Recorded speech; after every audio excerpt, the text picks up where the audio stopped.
Welcome to TomPadulaTV and to a series that is very close to my heart because this year I am starting my new journey for television without my beloved Nella. This program is dedicated to her and to Turbo, the painter, the indigenous painter in Tribridge Street who passed away only a few days ago. That was a few days from Australia Day Celebration Week 2017. We are now in August and it takes a long time to get an event to television.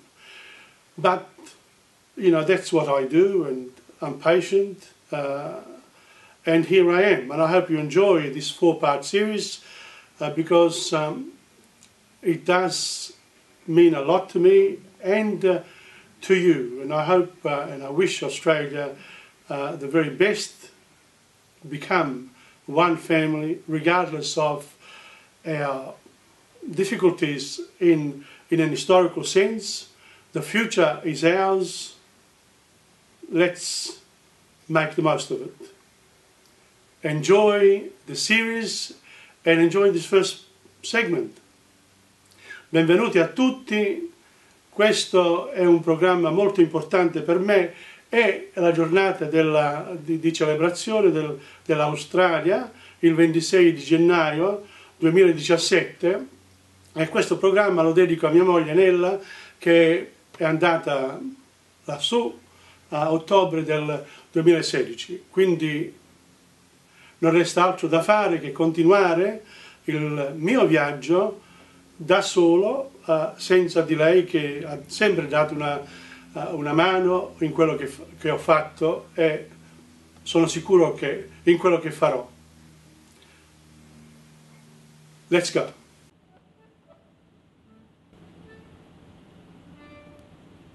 Welcome, ladies and gentlemen, to TomPadulaTV.com, an event here at the Glenroy Secondary College Performing Arts Centre for Australia Day week celebrations, because I truly believe that Australia Day is a very important date to not only celebrate but to expand, and I think it's happening all around the country. And today's theme is that we are one family in this great nation of ours. And I want to ask just one question: what if the invasion did not occur? Where would we be today?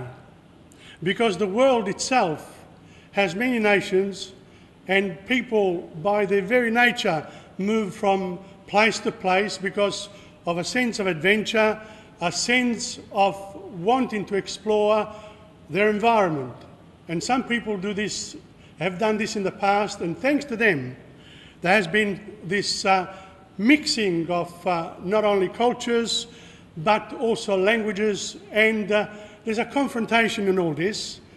Let's not forget that in the past we had slavery, we've had people, nations conquering other nations. There has been wars and there has been violence throughout human history. It's the nature of things.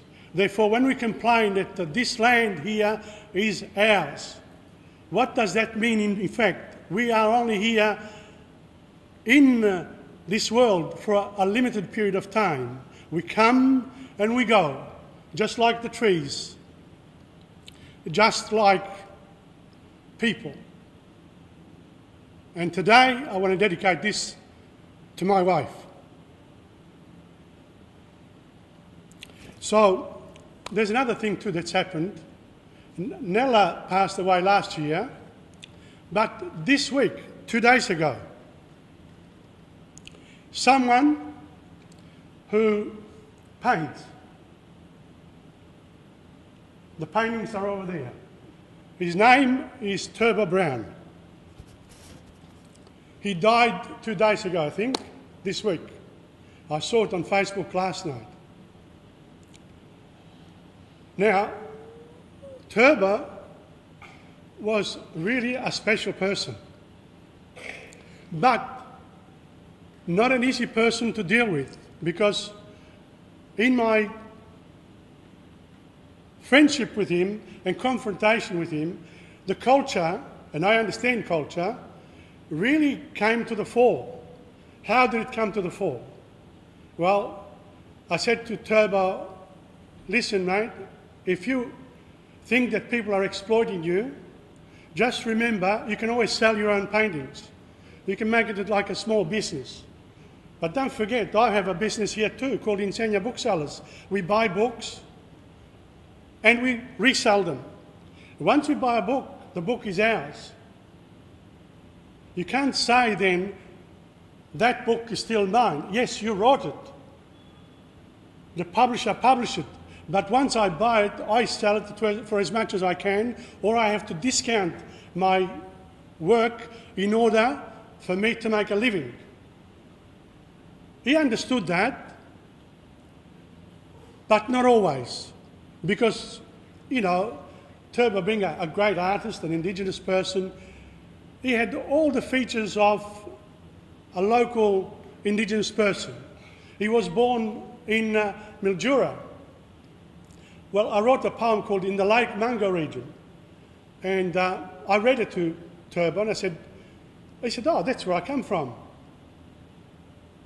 And then he told me that he wanted to be there, but when he went there, he wanted to be in the city as well, because his mum was here. And of course, everyone's got difficulties with money management in our nation, in our big cities, in the country. They said, Turbo, you've got to keep some for a rainy day. You can't go around asking for $20 here just because you haven't got it in your pocket. Because often he'd knock on my door, Tom, can I have $20? Can I have $30? And sometimes you did it for a while, then you say, stop, let's work this one out. How do we work it out? Why don't you do a painting for me and I'll pay you? And then I said, and how much do you want for this painting? And he always charged me what he needed. He needed 100, 200, but my cash flow problems were also there. So therefore I said, listen, I can give you this much. Do you accept it? And I'll try to resell it at a higher price and resell yours so that you can keep on working and making money. And that worked for a little while. A year went past. I had a 2-year run with Turbo. He was always in Tribute Street, there where the Insegna Booksellers bookshop, which I've just sold, was and still is. And he became a part of that environment. He went to the Tre Espresso bar and the coffees were there, etc. We tried to help him out. But, of course, he drank, he smoked, he liked his married Joanna. But that's all part of life, being an artist. And we discussed Australia. And he said, Australia is mine. I said, no, it is and it isn't. We're all together in this. I pay taxes here so that we can have the hospitals and the roads and everything else. We all have to contribute. You're contributing too with your paintings. But we all have to pay taxes as well. We all have to contribute for each other.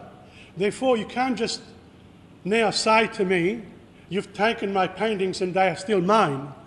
I've paid for them. Do I give them back to you? Oh no, it's okay. Well, I hope you enjoyed this first segment. As you've noticed, I'm wearing the Akuba hat for a very good reason. I've lost my hair and, well, it's Australia Day, so it's good whether you've got hair or not, wear it on Australia Day. Stay tuned for the next segment.